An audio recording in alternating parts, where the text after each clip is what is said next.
Setelah porter berhenti, teman gue Opik nanya, "Pak, pos Lawang Seketeng masih jauh?" Dia langsung nunjuk, "Ini pos Lawang Seketeng." Wah, seketika di situ bang, keadaan langsung, wah gue sama Opik cuman bisa tatap-tatapan muka sambil gue bilang, cabut, gue bilang gitu. Dan si Opik ini, ayo. Gue akhirnya mutusin buat muter balik, naik ke atas. Dan setelah 5 menit perjalanan, gue liat ke bawah itu kakek-kakek udah gak ada. Assalamualaikum warahmatullahi wabarakatuh. Jumpa lagi dengan saya, Ale, host Jejak Backpacker. Dalam obrolan misteri Jejak Backpacker kali ini, saya sudah kehadiran seorang narasumber yang pernah mengalami kejadian mistis di Gunung Gede Pangrango beberapa bulan lalu. Sebelum narasumber menceritakan pengalaman mistis yang pernah dialaminya, jangan lupa untuk selalu support channel Jejak Backpacker. Subscribe, like, komen, dan share video-video YouTube Jejak Backpacker. Oke, Bang, assalamualaikum. Waalaikumsalam. Selamat datang di channel YouTube Jejak Backpacker. Jadi kali ini Bang Owen, panggilannya Bang Owen ya. Bang Owen. Nah, ada cerita di Gunung Gede Pangrango. Waktu itu Bang Owen berapa orang temannya saat pendakian, Bang? Kita di satu pendakian itu kita terdiri dari 12 orang bang. Oh, 12 orang. Oke, bisa diceritakan sedikit buat penonton di rumah? Jadi gue dari pos 3 ini, gue mulai trekking turun mau ke pos 2. Setelah 30 menit perjalanan, gue ketemu sama pendaki yang lagi naik. Di situ gue tanya kan, "Bang, pos 2 masih jauh nggak?" Nah, jawab si pendaki yang naik ini, dia bilang katanya bentar lagi bang, 5 menit. Di bawah kok pos 2. Oke, setelah gue dengerin omongan dia, gue lanjut trek lagi turun nih. Setelah gue jalan, hampir mau 30 menit, gue masih belum nemu juga itu pos 2. Setelah lama gue jalan, hampir mau ke 1 jam, gue nemu pendaki yang naik. Otomatis gue tanya lagi kan. Setelah gue tanya ke pendaki itu, "Bang, pos 2 masih jauh nggak?" Jawab si pendaki yang naik nih. Dia bilang, "Pos 2 bang, di bawah udah pos 1 kok bang, bentar, 5 menit lagi." Gue langsung terkejut dong. Gue diem, dan ada satu temen gue ngomong gini, "Gak lucu bang bercanda lu." Karena saking udah keselnya ya kan. Udahlah, gue bilang udah diemin aja, biarin kita lanjut trek. Pas setelah 10 menit perjalanan, nyampe lah gue di pos. Pas mau nyampe ke pos ini, gue masih gak habis pikir. Ternyata itu bener pos 1. Oh, bukan pos 2. oke. Sebelum Owen menceritakan pengalaman mistis yang pernah dialaminya, saksikan setelah OMG yang satu ini.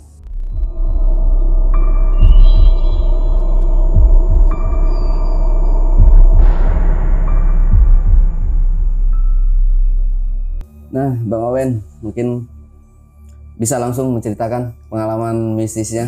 Oke. Mungkin dari awal sampai akhir, biar penonton menikmati alur ceritanya. Iya. Silakan Bang Owen. Jadi pas bulan Mei kemarin itu, lebih tepatnya 10 hari setelah Lebaran, gue sama teman gue namanya Gary, gue berencana pengen naik ke Gunung Gede Pangrango.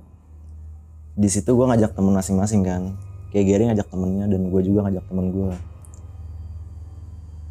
Dari semua teman gue yang gue ajak ini, pokoknya ada 10 orang yang mau. Dari situ gue bikin grup pendakian Gunung Gede namanya. Setelah udah gue bikin grup, di situ gue kasih kayak himbauan lah, apa aja bawaan yang dibawa, apa aja yang dilarang di gunung, gue kasih tahu semua di grup itu.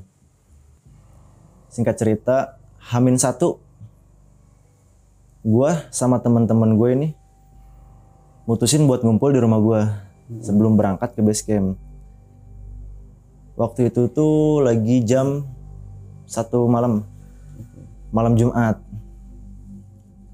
Setelah gue udah kumpul sama teman gue 10 orang ini, gue bergegas jalan lah ke base camp. Setelah gue di perjalanan sama teman-teman gue ini 10 orang, satu teman gue dapat kabar katanya ada 2 temennya ini yang orang Cianjur mau ikut. Oke lah, gue bilang ya udah ayo kita samperin ke rumahnya kan. Nah sesampainya gue di rumah temen gue yang ini nih, yang di Cianjur, gue panggilin tuh nggak ada. Dan ternyata dia tidur bang. Ya udah gue bilang, gue mutusin buat ya udah kita langsung aja ke base camp, kita istirahat di sana kan, gue bilang gitu. Nah sembari perjalanan gue mau menuju ke base camp, lebih tepatnya itu di desa Sukatani kalau nggak salah tuh, di gerbang mau masuk ke base camp, di situ ada satu teman gue yang pekaan, dia mulai disambut sama hal-hal yang kayak gitu. Dia disambut sama sosok cewek, lebih tepatnya berdiri di samping apa sih namanya itu, kayak tiang gapura lah. Gapura. Tiang gapura di situ. Tapi temen gue ya lebih mendem, nanti aja ceritanya. Gue bilang udah ayo langsung lanjut jalan aja. Ini masih ibaratnya masih di bawah lah, belum apa-apa. Kan. Singkat cerita, nah sesampainya gue di base camp, gue mutusin buat istirahat sama yang lain. Sambil nunggu kabar nih teman gue yang di Cianjur ini. Nah pas waktu pagi tiba, gue mutusin buat temen gue yang satu ini nih ngechat temennya yang mau ikut, yang orang Cianjur. Gue chat lah dia, gue bilang sini, gue udah di base camp. Dia bilang ya udah bentar gue ke situ sama dia. Dia minta pesen bahwasanya gue suruh ngejemput dia karena emang ada beberapa logistik yang belum dibeli juga kan. Jadi ya gue bilang udah sekalian lah karena emang lewatin pasar juga kan. Teman gue ini yang 2 namanya Opik sama Diki, dia nyusul temennya yang orang Cianjur. Dia berangkat itu jam 10. Itu posisi udah hari Jumat.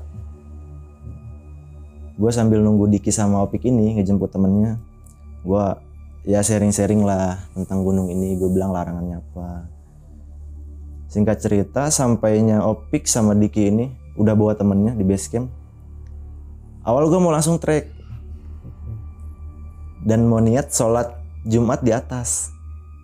Cuman temennya Diki sama Opik ini yang baru dijemput, ya emang dia agamanya kental lah bang. Jadi dia bilang gak usah lah sholat di sini aja. Ya udah, gue bilang udah fix kita sholat di sini. Kita jam 1 setelah sholat Jumat kita langsung trekking, gue bilang gitu kan. Setelah sholat Jumat gue udah packing rapi, nyiapin barang semuanya. Izin lah gue sama petugas pendaki ini buat mau lanjut ngetrek. Gue jam 1 lewat 20 lah. Nah sesampainya di pos Simaksi ini, gue ngurusin segala surat-surat kan, segala tanda tangan lah gue. Setelah gue ngurus surat Simaksi ini, oke, gue udah mulai dilepas sama petugas pendakian ini. Ya udah, gue cuman dikasih saran gini bang, lo naik hati-hati, turun jangan sampai bawa apapun selain sampah. Gue digituin kan. Gue dengerin omongannya kan. Setelah gue berdoa sama rame-rame kan, mulailah gue ngetrek nih dari pos Simaksi ke pos 1. Dari pos Simaksi ke pos 1 ini alhamdulillah bang masih lancar, belum ada hal-hal yang kayak gitulah. Jadi masih aman-aman aja, masih di batas wajar kan. Temen gue yang pekaan ini, yang awal ngelihat cewek di Tugu, dia di situ ngelihat lagi, katanya ada sesosok kakek-kakek di depan. Karena di situ gue leader kan, di depan gue katanya ada kakek-kakek.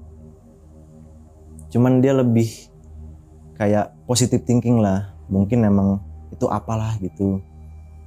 Oke, gue bilang udah simpan baik-baik cerita lu, gue bilang. Gue lanjut trek. Sesampainya gue di pos 2, gue mutusin buat berhenti istirahat sebentar lah, kayak ngopi-ngopi, ngobrol-ngobrol santai ya kan. Nah setelah dari pos 2 ini jam 4 gue langsung lanjut ke trek pos 3. Dari pos 2 ke pos 3 ini gue ngabisin waktu selama 1 jam perjalanan. Di situ gue masih aman-aman aja bang. Udah nggak ada kayak gangguan lah, kayak teman gue yang ngeliat ini ngeliat itu. Udah mulai aman lah. Nah sesampainya gue di pos 3 nih, tuh keadaan udah mulai gelap bang. Kabut udah mulai tebel. Dan cuaca juga, gue waktu itu lagi nggak baik sih bang, nggak bagus. Gerimis kan. Gue mutusin di pos 3 ini, gue bilang berhenti dah.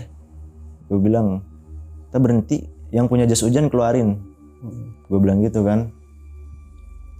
Setelah yang lain udah ngeluarin jas hujan, udah pada make, siap-siap kan, gue bilang ayo lanjut. Karena gue gak mau sebelum kita nyampe pos 4, kita masih keadaan gelap kayak gini kan. Akhirnya gue mutusin buat lanjut tuh dari pos 3 ke pos 4. Nah, di sini gue mulai ngerasain kejanggalan bang. Semuanya ini, bukan satu orang doang. Dari pos 3 ke pos 3 Bayangan, pos Lawang Saketeng. Di situ satu temen gue ngerasa kayak dia bawa keril tapi enteng. Dan itu dia bilang ke gue, Wen, gue bawa keril kok tapi enteng ya. Terus gue bilang aja, udah nggak apa-apa. Ini mungkin karena emang fisik lu masih kuat dan bawaan barang lu pun nggak banyak lah, gue bilang gitu kan. Oh ya udah, lanjut tuh gue nge-trek. Hari udah mulai malam bang, udah mulai gelap pokoknya. Maghrib juga udah lewat kan. Nah dari pos 3 Bayangan ini ke pos 4 itu Simpang Maleber. Nah di pos Simpang Maleber ini, di situ semua teman gue mutusin buat berhenti dan buat ngitung orang. Jadi Gary ini, dia sweeper orang paling belakang, dia nyuruh gue buat ngitung. Wen hitung Wen. Gue bilang oke. Gue ngitung 1, 2, 3, 4 sampai seterusnya. Nah dari si Gary ini orang paling terakhir, dia orang ke-12, nyaut tuh bang orang dari belakang 13. Otomatis semua diem lah. Gue di situ mutusin buat ayo jalan aja. Itu mah pendaki lain. Gue ya berusaha buat nyairin suasana lah. Karena gue nggak mau ya pendakian ini berjalan gak lancar lah. Tapi temen gue ada satu yang dia masih janggal, penasaran. Iya, masih nggak mau jalan bang, masih diem. Ntar lu itu siapa ya? Gue bilang udah, ayo kita trek lanjut. Udahlah. Setelah gue omongin kan, akhirnya dia mau lanjut trek lagi. Nah dari pos 4 ini mau ke Surken. Pas mau di gerbang Surkennya, di situ gue ngalamin hal yang aneh lagi. Jadi dari satu rombongan gue ini ada 2 orang aneh bang. Gue sebutnya 2 orang misterius. Pas mau ke gerbang Surken ini, gue berhenti dan si Gary ini sweeper, dia mutusin ke gue buat ngitung lagi Wen. Oke gue bilang. Di situ gue nggak nyebutin satu-satu, tapi gue yang ngitung, gue yang lihat. Gue hitung 1, 2, 3, 4, 5, 6, 7, 8, 9, 10, 11, 12. Nah, ada 2 orang bang di paling belakang. Gue nggak lihat jelas itu bentukannya apa, tapi yang gue lihat tuh kayak orang, cuman gelap. Jadi ya gambarannya kayak pendaki, cuman gimana sih, gelap aja gitu. Udah gue bilang di situ, ayo kita lanjut trek lagi aja, karena gue juga nggak mau ya terjadi hal-hal yang kayak gitulah. Gue masih positive thinking. Nah sampailah gue di Surken. Singkat cerita, dari Surken ini gue udah alhamdulillahnya nggak ngalamin hal-hal yang kayak gitu ya kan. Setelah gue sampai di Surken, gue mutusin buat kita ngecamp di Surken Timur, di dekat mata air. Setelah gue sampai Surken, gue di situ mutusin buat langsung ngedirin tenda dalam keadaan jam 9 malam bang. Jam 9 malam. Setelah gue diriin tenda dan temen gue yang lain masak kan, gue di situ makan lah. makan sambil ngobrol-ngobrol. Nah, keadaan jam 11 di sini baru gue ngerasain hal-hal yang aneh lagi. Ada satu teman gue, dia tidur. Jadi gue tuh tenda 3 bang, 1, 2, 3, jadi adep-adepan tuh. Nah, satu teman gue nih yang di tenda sebelah gue, dia katanya ngerasain ini nih pukulan dari hal-hal yang kayak gitu, cuman ke tenda. Katanya tenda dipukul-pukul kan. Teman gue keluar nggak ada. Terus nggak lama setelah kejadian itu, ada satu teman gue namanya Giri. Nah dia ini ngerasa kalau flysheet tenda gue itu ada yang narik. Jadi gimana sih tenda kan, lampu nyala, kayak ada bayangan narik itu flysheet. Di situ keadaan cuman dia doang yang bangun. Gue tidur. Di satu tenda itu gue bertiga. Gue Gary sama satu lagi teman gue tuh namanya Sadam. Gue tidur di situ. Dia doang nih yang ngerasa flysheet itu ditarik sama tenda itu digoyang-goyang. Akhirnya dia mutusin buat berdoa lah, biar nggak ngerasain hal kayak gini lagi. Setelah dia berdoa, akhirnya pagi lah bang. Nah setelah pagi ini, gua dan temen gua, si Gary ini namanya, gua mutusin buat udah Ger, kita di sini aja nggak usah summit. Dan yang lain 10 orang teman gue ini, dia mutusin buat summit tuh jam 6. Singkat cerita, setelah gue masak-masak sama Gary dan yang 10 orang ini turun lagi ke bawah, itu alhamdulillah bang, kayak nggak ada gangguan-gangguan yang kayak gitulah. Karena emang mungkin udah pagi juga, sama ya mungkin dari rombongan gue ini udah kayak nggak ada ngerasain hal-hal yang negatif lah, mungkin udah positive thinking aja. Singkat cerita itu, setelah gue masak dan makan bareng-bareng, gue mutusin buat cabut. Gue bilang, kita jam 10 cabut ya. Akhirnya sebelum gue cabut, badai kan. Gue bilang ya udah tahan dulu, kita nunggu badai kelar. Sambil nunggu badai gue ngopi-ngopi, sharing, ngobrol-ngobrol kan. Nggak kerasa tuh, saking nikmatnya kali ya, badai tambah ngopi hitam kan, mantep banget tuh sumpah. Gila. Nggak kerasa bang, jam tiba-tiba udah jam 2. Jam 2. Akhirnya gue bilang, udah seandainya jam 2 lewat ini badai belum selesai, kita paksa buat turun aja. Karena gue nggak mau kita kemalaman di jalan lagi kan. Oke, teman gue pada sepakat tuh kan. Setelah udah jam 2, akhirnya gue sama Gary ini mutusin buat ayo kita cabut. Nah satu teman gue namanya Adam, dia bilang gini bang, Wen, nanti turun trek agak cepet ya, jangan nyantai kayak semalam, karena gue nggak mau kena malam lagi di jalan. Trauma dia bang, kayak udah nggak mau ngerasain trek malam lagi kan. Nah dari situ gue udah packing barang-barang semuanya. Akhirnya gue berdoa, gue bilang ayo kita turun. Pas sampai di tengah perjalanan di Surken, di sini hujan gede bang, hujan gede. Dan anehnya lagi, itu kabut tebal banget. Cuman kabut tebalnya ini cuman ada di gua, di rombongan gua. Itu yang sadar cuman beberapa orang doang. Karena gua masih orangnya positive thinking kan ya, di situ gua nggak mau kayak ini kenapa, gua nggak kayak gitu kan. Gua masih positive thinking. Gua mutusin buat jalan. Nah setelah sampai di gerbang Surken, di sini macet bang. Setelah macet ini, gue mutusin buat, ayo kita ngumpul dulu. Mau gimana nih turunnya? Mau nunggu kelar macet dulu, apa kita mau langsung aja? Nggak taunya, 2 temen gue yang orang Cianjur ini, dia ngedengerin omongan gue bang. Jadi dia langsung ya egois lah, langsung turun aja. Ya mau nggak mau kan gue di situ sebagai leader, ya gue kejar lah 2 orang itu. Gue ngejar 2 orang itu sama Opik. Dan gue ngomong ke Gary, Ger, lu tungguin bocah nih di sini ya kan sama yang lain. Gue duluan nyusul 2 orang itu, namanya Jijau sama Asip. Gue ngejar dia kan sama Opik nih berdua. Nah singkat cerita, setelah ketemu gue sama Asip sama Jijau ini, ternyata dia udah di pos 4 Simpang Maleber.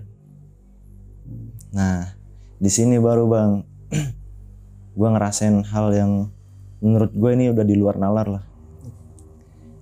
Jadi di pos 4 Simpang Maleber ini, gue nungguin teman gue tuh yang masih di pintu Surken kan.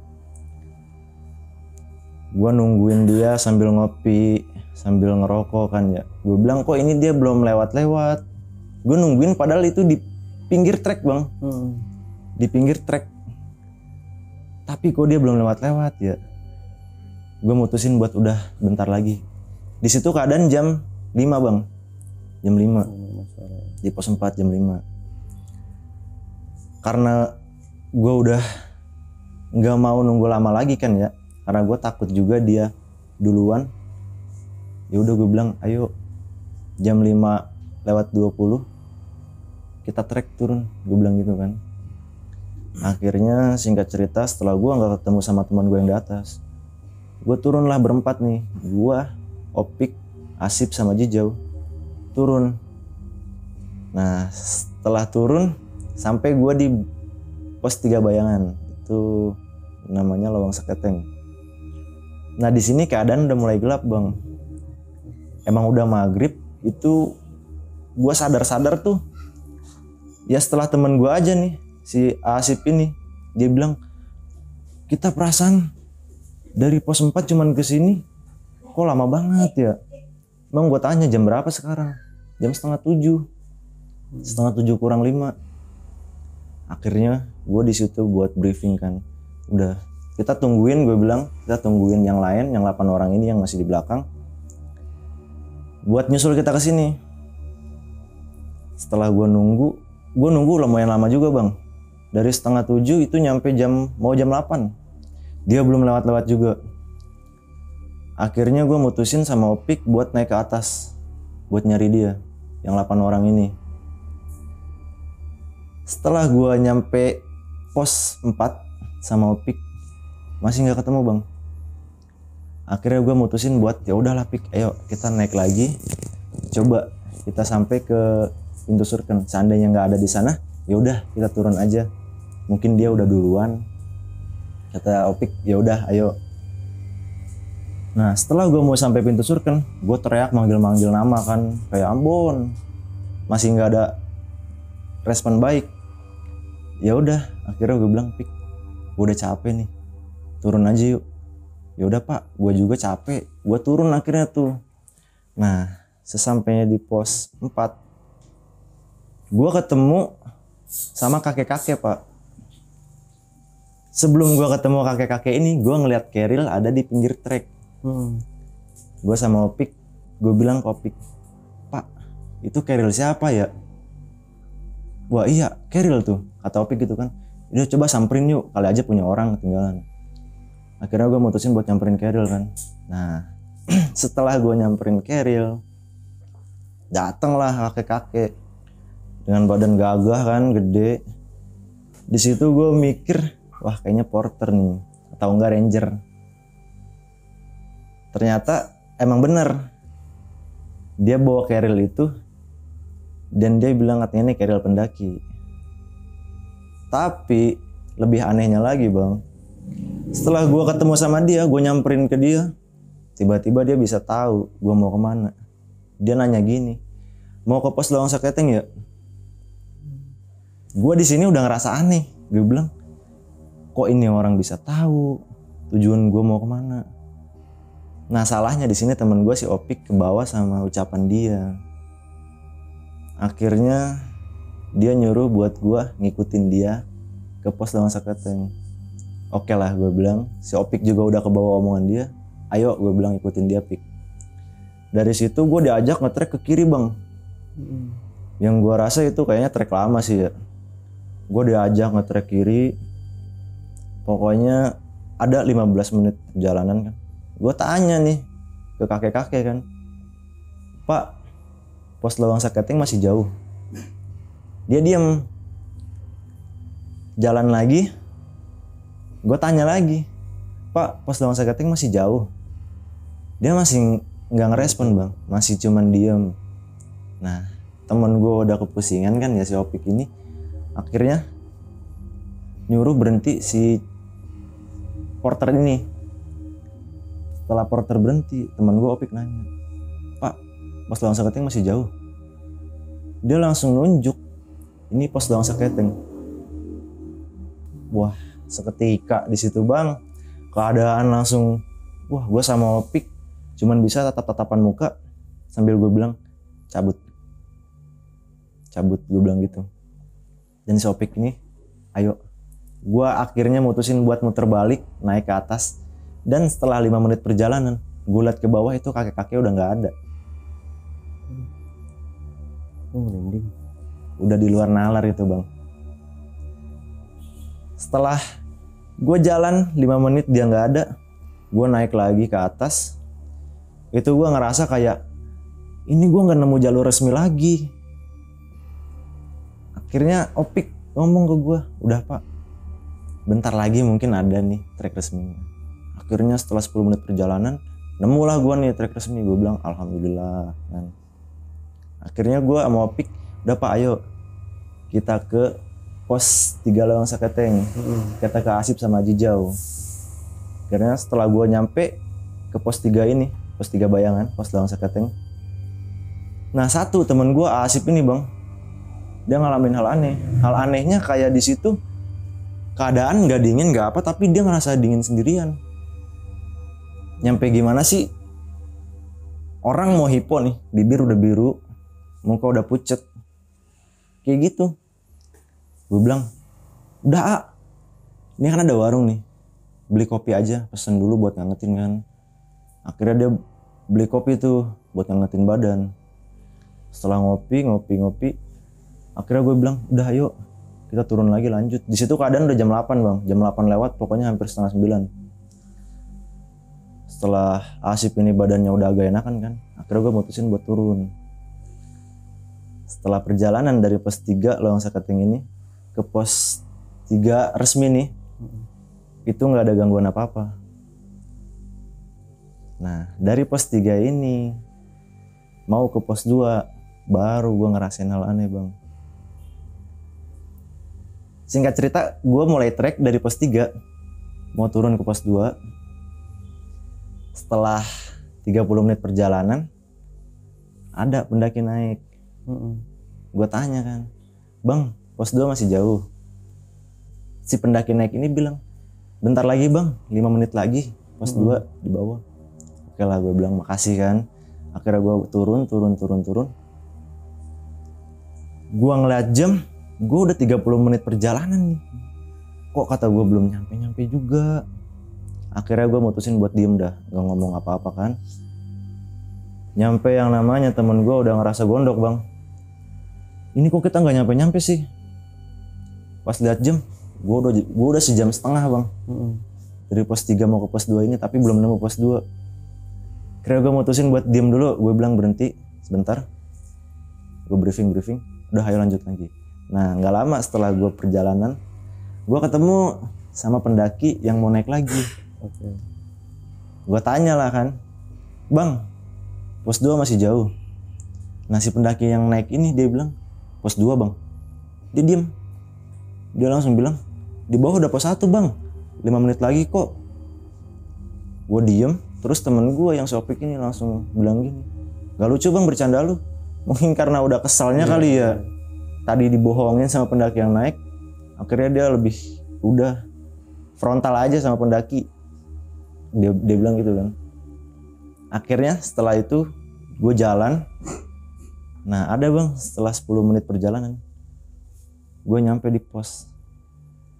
Cuman sebelum gue nyampe pos, gue masih ragu nih, ini bener pos 2 enggak? Gue samperin sambil gue bawa senter nih bang. Gue bawa senter jalan-jalan. Gila, gue bilang ini udah di luar nalar sih. Gue bilang ini pos 1. Terbang gitu ya. Iya. Dan si Opik pun temen gue ini, dia langsung, duh pak, gue udah gak habis pikir pak. Kok kita bisa nggak nemu pos 2? Dia bilang gitu kan. Duh, akhirnya gue di situ mutusin buat berhenti dulu. Karena emang di pos 1 kan ada warung ya, kayak warung tuh. Gue berhenti di situ buat ngopi, ngobrol sambil nenangin pikiran. Sambil gue bisik-bisik ngomong ke Opik. Pik, ini kita ada di jalan yang benar apa yang beda nih? Gue bilang kan. Kita bisa nggak nemu pos 2 loh, gue gituin. Gue maksudnya ke Gede itu bukan sekali 2 kali doang ya bang. Maksudnya udah lumayan sering lah. Tapi kok di perjalanan kali ini gue bisa-bisanya nggak ketemu pos 2. Dulu pun gue lewat jalur lama, ya pasti ketemu pos 2. Karena di belakang pos 2 nggak ada jalan, depan pos 2 pun nggak ada jalan. Emang alternatifnya ya lu mau turun pasti nemu pos 2 itu, di sebelah kanan. Tapi di pendakian kali itu gue nggak nemuin bang. Itu pos 2. Dari pos 3 gue langsung dibawa ke pos 1. Tapi di situ gue nggak mau ngambil resiko kayak berisik. Gue lebih mendem, udah kata gue. Tujuan kita kesini cuma naik, niat kita baik, udah selebihnya pasrahin aja. Mau rintangannya kayak gimana juga udah jalanin aja. Akhirnya dari situ gue langsung berdoa tuh. Nah pas gue mau cabut dari pos 1 ini, di Tugu Gede Pangrango, itu kalau Via Putri biasanya ada ya di pos 1 itu Tugu Gede Pangrango kan, Gerbangnya itu ya. Gue ngeliat di sudut itu ada kakek-kakek bang. Kakek-kakek dengan pakaian gimana sih, pakaian adat Sunda? Iya. Pakaian hitam, serba hitam. Keadaannya gini bang, gue ngeliatin, gue berempat. Gue bilang, duh, apalagi ini kan? Gue bilang cobaan apa lagi ini? Setelah di atas gue udah pengen dibawa sesat, masa di sini gue mau diiniin lagi? Akhirnya udah ada. Setelah gue berdoa, gue cuman bisa ngomong dalam hati. Gue di sini niat baik. Gue di sini cuman mau nikmatin alam. Gue cuman mau tadabur alam. Gak ada niat-niat yang negatif gue buat kesini. Akhirnya setelah gue lewatin itu kakek-kakek, nggak ada kakek-kakeknya. Nggak tahu kemana gitu ya. Pokoknya itu si kakek-kakek udah nggak ada. Wujudnya beda sama yang kakek-kakek yang awal, yang Temen gue lihat ke jalur ke jalur lama itu. Beda bang. Kalau yang gue diajak ke jalur lama itu dia gimana sih pakaiannya ya kayak porter aja. Oh biasa aja ya. Cuman pakai sepatu bot, pakai jaket pendaki kan. Kalau ini beda. Dia cuma pakai pakaian serba hitam, kayak pakaian adat Sunda lah, ya kan. Akhirnya setelah gue lewatin itu, alhamdulillah gue bilang kan, kita udah ngelewatin pos dan sekarang kita bentar lagi mau nyampe base camp. Tapi di sini masih ada yang janggal bang. Janggalnya temen gue ini yang di belakang kemana? Masih belum nyampe. Masih belum ketemu sama gue bang. Sedangkan pas di atas jarak gue sama dia itu agak jauh. Dan gue nunggu beberapa lama dia nggak lewat-lewatin gue. Akhirnya udahlah gue bilang, ayo kita sampein dulu ke base camp. Seandainya dia nggak ada di base camp, gue mau laporan nih ke petugas pendaki. Bahwasanya temen gue belum turun kan. Akhirnya setelah gue perjalanan dari pos 1 mau ke base camp, nah ada hal aneh lagi. Kakek-kakek yang gue lihat di Tugu pos 1 ini ada di musola deket base camp. Dan itu manggil gue bang. Manggil nama. Kayak kenal. Iya. Wen. Awal gue gak mau nengok. Karena gue nganggapnya di sini udah gak ada orang kok, masa ada yang manggil. Kedua kali manggil lagi, Wen. Akhirnya gue mutusin buat nengok ke musola itu. Pas gue lihat kakek-kakek yang di pos 1. Mungkin nggak tahu ngikut, nggak tahu apa ya. Dia ada di musola itu.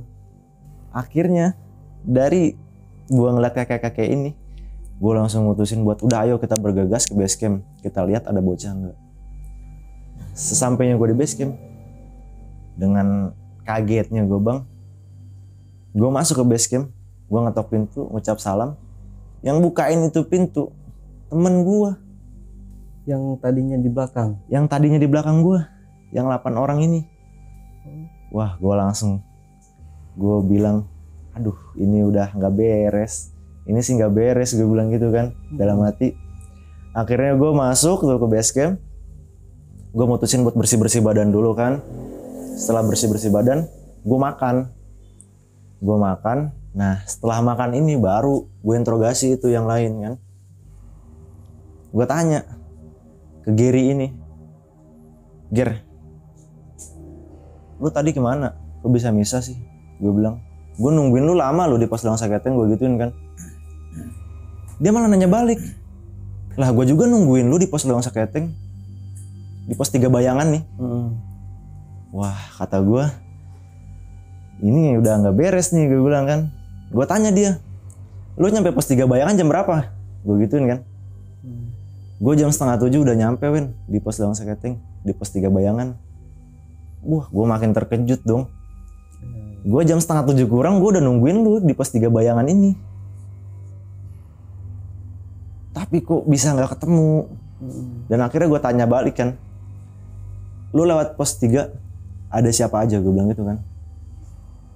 Nah si Gary ini bilang katanya di situ rame bang. Dan teman-teman gue yang lain pun yang satu rombongan sama Gary, dia bilang iya Wen rame. Nyampe gue bawa kerel pun buat lewat susah.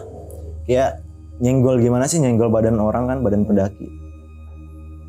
Gue sama Opik ngedenger ucapan Gary kayak gitu sama yang lain. Gue sama Opik langsung kaget. Kagetnya gue di pos 3 Bayangan ini keadaan cuman gue, Opik, Asip sama Jijau berempat doang. Sama si bapak warung. Tapi dari ucapan Gary di situ rame. Berarti kan udah di luar nalar dong. Benar. Berarti di situ gue timbul tanda tanya besar bang. Ini yang ada di dimensi lain siapa? Gary masih nggak bisa ngejawab dan gue pun nggak bisa ngejawab. Seandainya gue yang ada di dimensi lain, mungkin lu bisa udah hilang kemana. Begitupun dia beranggapan sebaliknya. Seandainya gue juga ada di jalur yang resmi, lu udah hilang Wen. Gary bilang gitu. Akhirnya dari situ udahlah gue bilang, ini pengalaman kita, gue gituin kan. Intinya jangan pernah kapok naik sama gue. Dan jangan pernah bosen gitu kan ya buat naik gunung. Dari situ sharing-sharing gue sama Gary. Yang anehnya lagi gue itu dia pada kaget gue gak nemu pos 2. Dan setelah gue tanya, gue kulik-kulik, pengalaman lo apa kan, gue gituin selama lo misah sama gue. Gary bilang katanya, gue dari pos 3 ke pos 2 ini lama banget. Dan dari pos 2 ke pos 1 nya itu cepet. Dari pos 2 ke pos 1 dia katanya cuman ngebutuhin waktu 15 menit.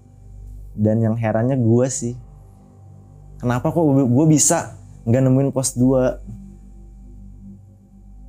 Tiba-tiba dari pos 3 langsung ke pos 1. Itu. Cuma lewat aja mungkin. Berarti si Owen ini nggak kebanyakan kayak pendaki lain, mungkin mereka tersesat di dimensi lain. Enggak. Kalau Owen sama teman-temannya ini bisa jadi di situ hanya sekedar pintu atau gerbang lah gitu ya. Bisa dibilang kayaknya gitu. Ya, jadi cuma bisa ngelewatin aja. Tanpa harus disesatin. Iya. Jadi kalau saya lihat dari ceritanya ini kayaknya banyak yang membantu gitu dari makhluk. Mungkin dari alam gaib lah ya. Mungkin. Ya. Banyak yang ya, banyak yang membantu si Owen sama teman-temannya ini gitu.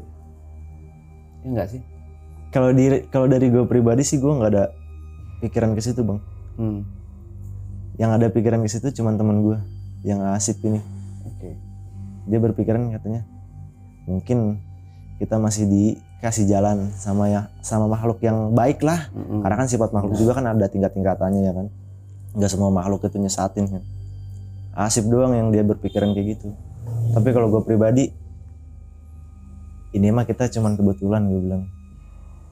Selebihnya karena kita percaya aja sama yang di atas. Gue bilang gitu. Iya. Jadi kalau kita naik gunung nggak melakukan hal-hal yang dilanggar atau nggak melakukan hal-hal yang di luar norma-norma agama, mungkin Ya kita lancar-lancar aja Iya. ya. Satu lagi tadi yang di gerbang awal, di gerbang awal pendakian itu sama persis dengan cerita dari narasumber kita juga. Mereka disambut dengan, kalau tadi Owen tadi yang temennya itu disambut sama apa, sosok kuntilanak, Cewek. cewek ya. Sama yang si Rian ya. Awalnya dia kan disambut juga di situ. Posisinya sama persis. Di samping tubuhnya. Iya. Gue yakin seandainya gue ngikutin itu gue pasti bakal tersesat. Kakek-kakek itu. Kalau gue ngikutin si kakek-kakek itu nunjuk. Iya. Itu cuman hutan gelap, nggak ada apa-apa. Dia menghilang gitu aja, udah nggak. Udah hilang gitu aja. Nah ada lagi di musola. Beda lagi. Beda lagi itu. Jadi si itu yang di gerbang Pos 1. pos 1 si kakek itu ketemu lagi di musola. Iya. Terus tak manggil nama. Atau dari mana ya? Nah itu dia. Pikir-pikir. Waduh enggak dong. Enggak, tapi dia enggak ada mengganggu atau apa gitu. Enggak sih. Kalau dari ngeganggu dia nggak ada. Dia cuman kayak manggil nama doang. Tampangnya biasa aja ya. Tampangnya biasa aja. Lalu setelah dari musola itu Owen langsung ke base camp dan si kakek itu masih ada atau mungkin? Kita nggak tahu bang karena gua acuhin aja. Oh. Jadi gue cuek aja lah, udah. Gue udah nggak mau lagi, gue bilang. Gue udah saatnya gue bilang ini gue mau nyari temen gue. Dalam hati gue gitu. Kamu ternyata udah nyampe. Udah nyampe. Di Kalau base Owen camp. nungguin udah berjam-jam nungguin. Berarti kan gue ada di tempat yang sama di pos 3 Bayangan. Cuman gue ada di dimensi yang beda. Iya. Benar. Sama apa ya? Di satu lokasi tapi nggak ketemu. Sama-sama nungguin. Jadi entah siapa yang ada di dimensi lain nih. Apa sih temennya itu apa Owen gitu. Nah iya. Masih belum terungkap bang. Kita tanya mungkin anak-anak IndiHome mungkin ada yang tahu nanti ya. Mungkin. Apa dia tersesat ke dimensi lain atau memang karena faktor kelelahan. Tapi kalau faktor kelelahan kayaknya kecil kemungkinan ya, masa nggak ketemu gitu ya. Itu. Ya mungkin kalau dari faktor kelelahan ya mungkin kita ngelihat makhluk-makhluk yang kayak gitu sih. Ya halusinasi biasanya. Lebih tepatnya ke situ. Nggak menutup kemungkinan besar kita bakal tersesat dan bakal ada di dimensi yang lain. Mungkin kalau faktor lelah ya gitu doang. Kita ngelihat makhluk-makhluk yang kita anggap itu benar padahal mah halu kita karena kecapean kan. Oke. Ada tambahan lagi Bang? Atau ceritanya udah selesai? Mungkin segitu aja bang. Oke. Mungkin ada pesan dan kesan buat teman-teman di rumah. Intinya buat lo semua yang suka ngedaki, ingat selalu jaga etika lo, jaga perkataan lo. Dari cara lo meminta apapun ke teman lo harus bisa jaga itu dengan nada yang baik, dengan cara yang baik. Karena etika di gunung itu bukan cuma ngejaga sikap lo terhadap gunung doang, tapi juga lo harus bisa ngasih sedikit perkataan lo ke alam itu yang baik. Segitu aja sih. Oke. Nah, JPKers, itulah tadi obrolan misteri jejak backpacker bersama narasumber kita, Owen. Untuk lebih jelasnya, siapa Owen sebenarnya? Jadi teman-teman bisa follow Instagramnya yang ada di bawah.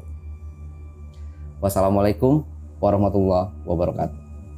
Oke, Owen, terima kasih nih buat waktunya. Iya, sama-sama Bang. Saya sampai merinding. Ini benar-benar alurnya rapi, tertata rapi dan sempet merinding juga sih. Horornya dapat, pembawaannya kena.